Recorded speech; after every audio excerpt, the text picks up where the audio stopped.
Hi, welcome to Dean Park. In this update I'll be focusing mainly on the depot area, and I'll be looking at preparing the ground for ballasting. I'll be looking at the installation of the hard standing for the two-lane engine shed. I'll also show you some of the details that I've been making to go and populate the depot once it's all completed, and I'll also be showing you for the first time on YouTube the office fully lit up and installed into the depot area.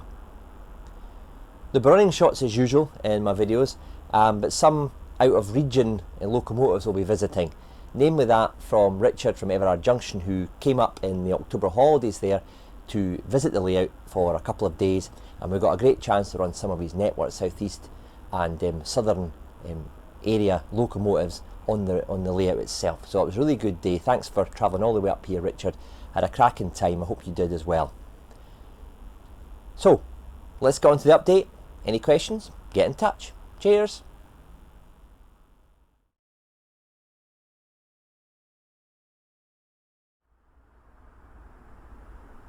This end of the depot will be the first to receive the ballast, but before I do that, a lot of details have to be put in place before.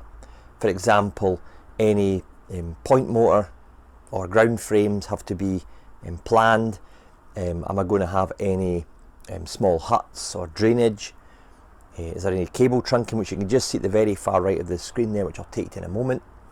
And I've also sealed the baseboard with the brown textured paint, just to allow me then to put some ground coverage on top of that. In the previous video I'd highlighted where I was putting the cable trunking, and I've now fitted it in position. This is the Wills cable trunking, and it's been painted with Precision Paints new concrete. Obviously when I start to weather the ballast, that'll take a bit of weathering as well. It's slightly wider than the Ten Commandments stuff that I've been using up till now, but I had a few packs of it lying around, so I thought I'd make use of it along the straight edge here of the front of the depot. As you can see, I've put the orange pipes in. These are from Scale Model Scenery.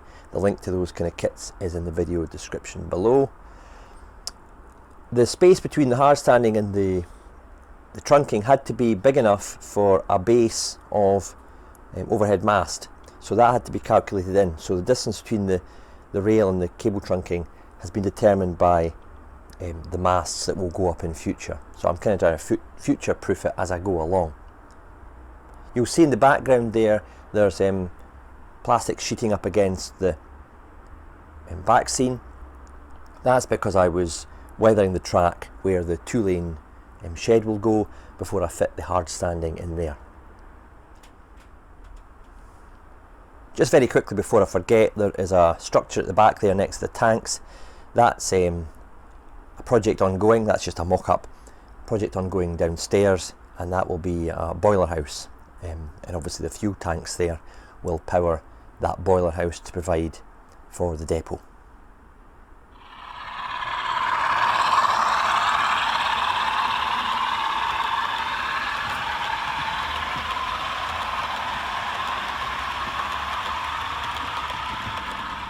These little wooden planked things are ground frames, and they will be in the internal pointwork of the depot. Obviously the pointwork in the approaches to the depot at both ends will be electrically controlled, but the ones inside would have just been used with the ground frame.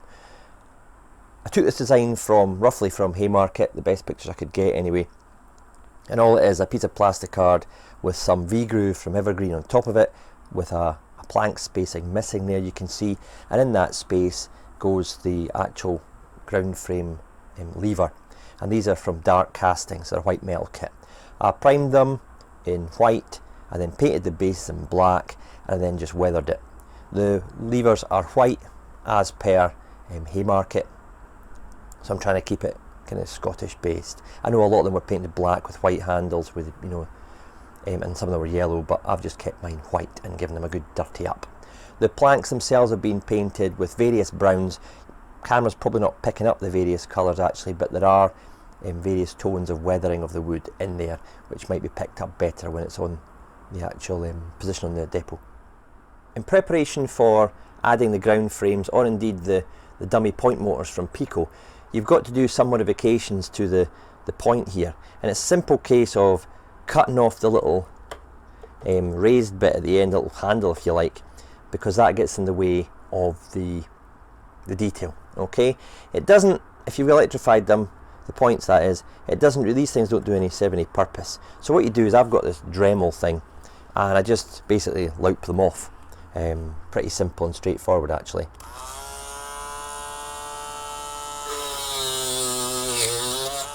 Simple as that. I'll do the same to the other side. It's just so when the point switches, it doesn't knock the detail that's been fixed to the side. Obviously that would stop the point operating correctly as well. So I'm going to go through the whole of this side of the layout and basically cut off these little plastic knobs if you like, because they don't serve a purpose at all unless you're hand operating the point. Right, that's them all done now, but just in case you've actually not got a Dremel, you can use a normal craft knife or a Stanley blade to do this, but one word of caution, if you are doing that, they're quite tough, these sleepers, plastic. I don't know what the plastic actually is, but you can cut through it, but just make sure, especially if you're on a cork bed and you're cutting through the actual bit of plastic, that you don't press too hard at once, because you can actually do damage to the point mechanism, you know, the spring and stuff, because obviously there's a bit of cushion in there with the cork. If you're on a flat baseboard and there's no cork, then that shouldn't be a problem, but just be careful if you're doing it with a knife whilst it's on a cork bed. There will be instances where you've got a situation where you've had to join track and trim the sleepers back, and I've got such a situation here. You could just ballast it, and time it's all weathered and stuff, you'll not really notice, but if you want to, you can slip a sleeper into the gap. Now, trim a sleeper off a spare piece of track like so. It's still got the chairs and stuff attached to it, which is no use because you can't slide it under. So what you do is you trim them off with a Stanley blade or a scalpel or whatever, and then you might have to trim the sleeper itself, especially when the two tracks converge. And all you would do with the trimmed sleeper is you would slide it under the gap into the position you want, and that's it done. When you go therefore to ballast, it'll be held in place by the PVA and all the ballast obviously.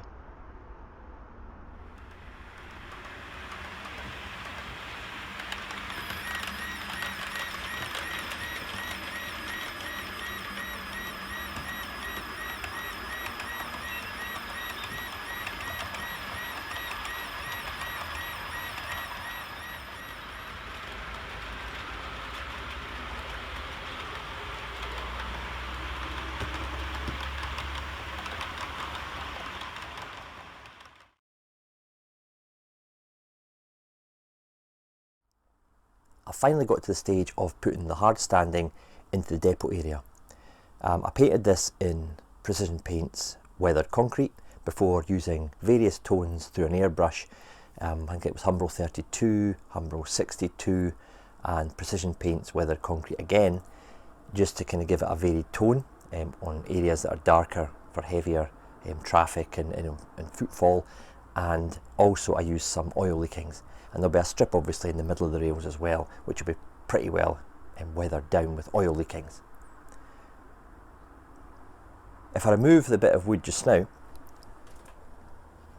you'll see the weathering I've done on the track, and again it's grimy, and what I've used is sleeper grime and also some Precision Paints oil leakings, just to kind of cover the side of the rails in a kind of dark black grimy look, and that'll fit in well with the colours I've chosen for the hard standing. So I'm now going to glue it in place using Deluxe Materials Speed Bond, which I've come across before and I used in the actual shed build. This is a fast setting PVA adhesive, so it should go off in around 5 to 10 minutes, which will save me standing around for a while waiting for it to dry. That's the hard standing now fixed down. It's nice and level, the train's running it, because the tracks just sit proud of the top of the concrete effect, so obviously you're still getting a connection with the train. I'll obviously put the central bits in between, and I'll place the shed in later in the video just to show you it in situ. Here I have the depot building finally in its natural surroundings. on its weathered hard standing. The interior has been given a sympathetic weathering as well to match in with the level of weathering on the hard standing. I've not got any of the details inside, and I've not even fitted the doors yet, which I've got a fully closed and a partially open variety of doors that I've made, which have been highlighted in the previous builds that I've done on this depot. The exterior has not been weathered yet. What I'll be doing is I'll be putting the ground cover in round about, weathering all that up, and that'll then let me know the kind of level of weathering that I would put on the shed to match in with the surroundings. Being modelled in the 80s, these sheds were probably thrown up in the late 70s, early 80s, so it's not going to be a manky, worn out, dilapidated structure. It's going to get sympathetic weathering for its age, which would maybe be 5 to 8 years old or whatever. So I'm studying photographs from the ones at Haymarket just now, which were rebuilt around about that time, to try and get the correct level of weathering for this structure. As a little bit of fun, next month will be the kind of official opening of the depot. I will be putting lights in it. Whether they are ready for the opening is questionable. However, I'd like to know from you what locomotive from my fleet you would like to see driving in to the depot shed first. On the screen following this clip, I'll give you a selection. If you can just vote for the one that you want and put it in the comments below, I'll tally them up and then I'll come up with a winner, and that locomotive will drive into the shed in next month's update. Just a little bit of fun, but it gives you the opportunity to have your say in what loco you want to be the first in there.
Driven by detail is my tagline, and it very much sums up my approach to modelling. I like to add the small details into a scene to really give it a realistic look.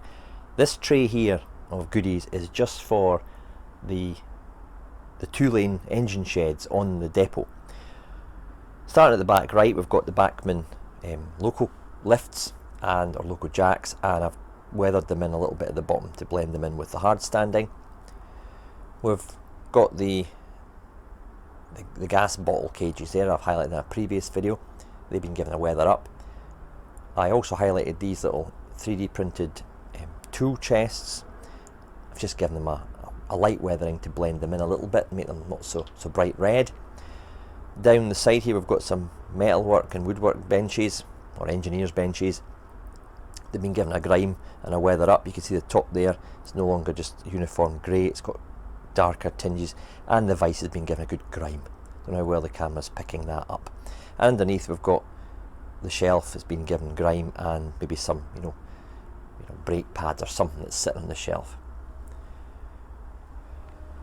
Got this forklift truck here which I gave an overall grime to take off the shiny black plastic, and then I covered the orange as well in a weathering finish. Then I took some IPA on a cotton bud to wipe off some of the weathered finish to the orange, the shiny painted metal part of the forklift.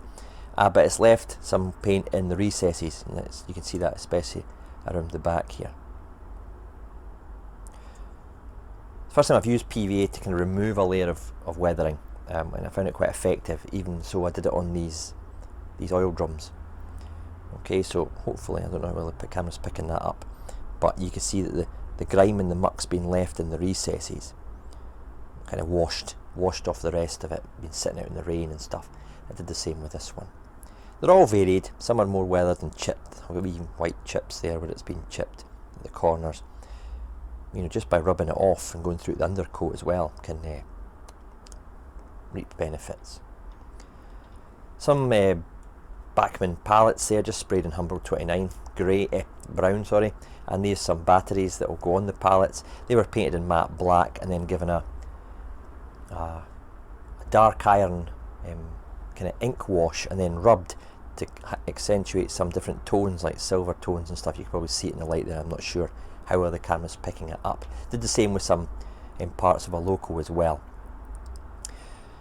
Buffers there, white metal kits, class 61 there actually I think, and some 2 round oleo buffers, again painted black and then given the iron treatment on the buffer head itself. Some side vents and frost grills there from various locos. I asked Justin to come up with these for me and he did a great job. They've been painted in rail blue, which was kindly loaned to me by Mike, so thanks for loaning me that paint shade. And some of them have been given a weather up, just to take the blueness off them, like they've been taken off a loco and they're up against the shed wall or something. We've got fans there from a class 47, they're brand new. I've painted them red, and I've also got the roof grills as well, which I've just left primed just now, and they'll sit in the depot like they've been taken off a service loco. Zooming in a little bit closer, you can see those pallet trucks. Again, they've been given a weathering and the IPA and a cotton bud to rub off some of the weathering to show some of the paint, and it just gives a kind of more varied in-use look. To the right of the pallet trucks are these tiny little battery operated BR tail lamps to the left there, and then what we've got here, we've got side lamps. These are really well detailed, and I got them from Aliens Emporium down at the Wigan show actually. There's a red jewel light on one side. It's like a little, you have to stick the light on, it's like a tiny little red jewel, and then on the other side it's got the white one, the white light. It's so small I can't even show you. Get a handle on it, you get a sense of the scale here. See, tiny little jewel of a bulb or a light cover. These are 3D printed, and they're for lying about the depot, but also they've even got little slots out the bottom of them so you can actually put them on a lamp iron, which I find is brilliant. You tend to find the side lamps there on maybe a brake van or something. The various configurations of how they worked, but certainly excellent little items for a depot detail. Down here we've got some cardboard boxes from Scale Scenery. I've left some in the open position, I've left some shut and sealed, and these will appear, or they do appear, on the shelving, which I'll show you shortly.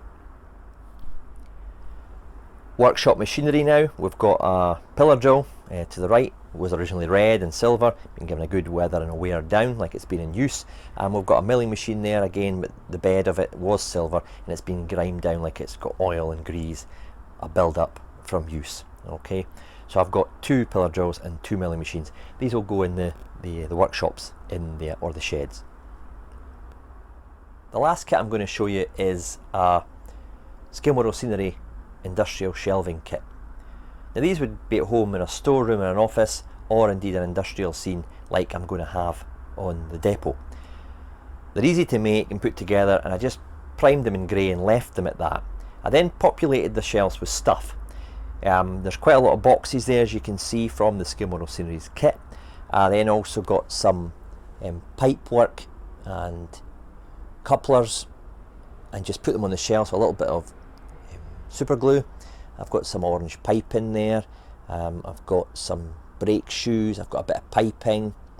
This one down here, pick it up, actually has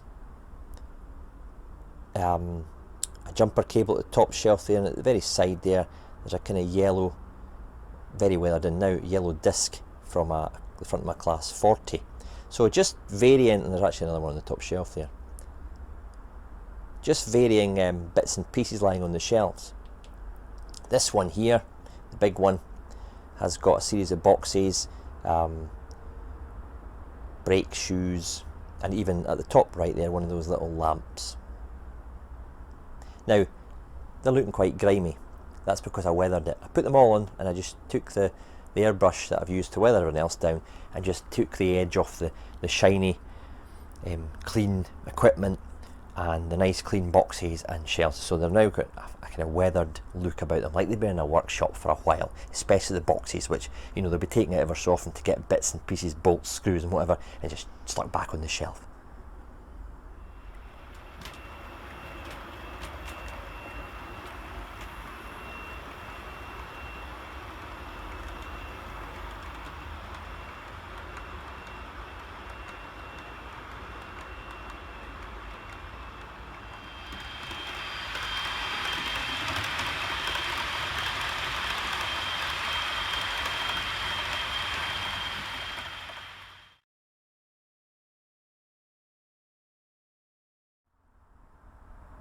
In my last depot update, I promised you that I'd have the lights ready to be switched on in the office, and that's exactly what I've got.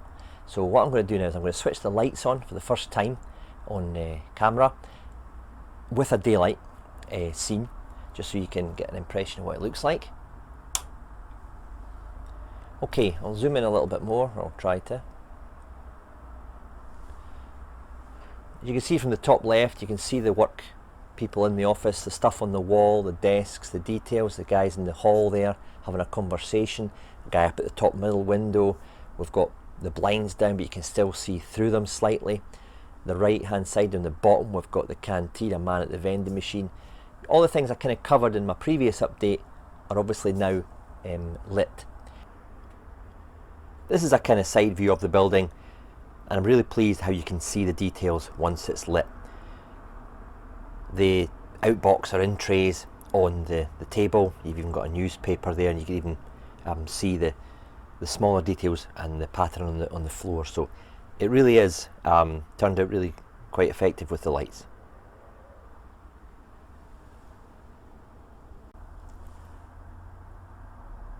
I'm back round the front of the building to let you see what it looks like when it's actually in darkness. So I'll switch the lights off and we'll get the effect.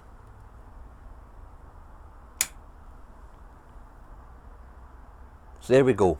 We've got all the offices lit at the moment, and you can clearly see the detail inside, the stuff on the walls, the desks, the people in the corridors and in the offices, and all the details that I've added. There's not a lot of light bleed into the surrounding area. Yes, you will get some with a building, but it's not, you know, lighting up the whole area. At the back of the building, because I've got the blinds down, it also shields the light from the corridor onto the actual back scene. So again, it just feels more realistic. That was just used, I just used varying resistors to get the light. I managed to get the light level I wanted using various resistors, and I experimented, and I covered that in a previous video. I managed to get the resistors that I wanted to create the dim effect on the lights to give that kind of 1980s fluorescent tube effect. There's no bleed from the building itself due to the double skin nature. I've got the exterior plus the interior walls, and there's even a little kind of cavity in between as well. So there's no light bleed around the roof, from the bottom of the building, or through any of the other parts than the window. So I'm really quite chuffed with that.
Well, that's it for the October depot update. Hope you've enjoyed what you've seen and maybe picked up some inspiration for using on your own layouts at home. If you have any questions of what you've seen in the video, please do get in touch. Cheers just now.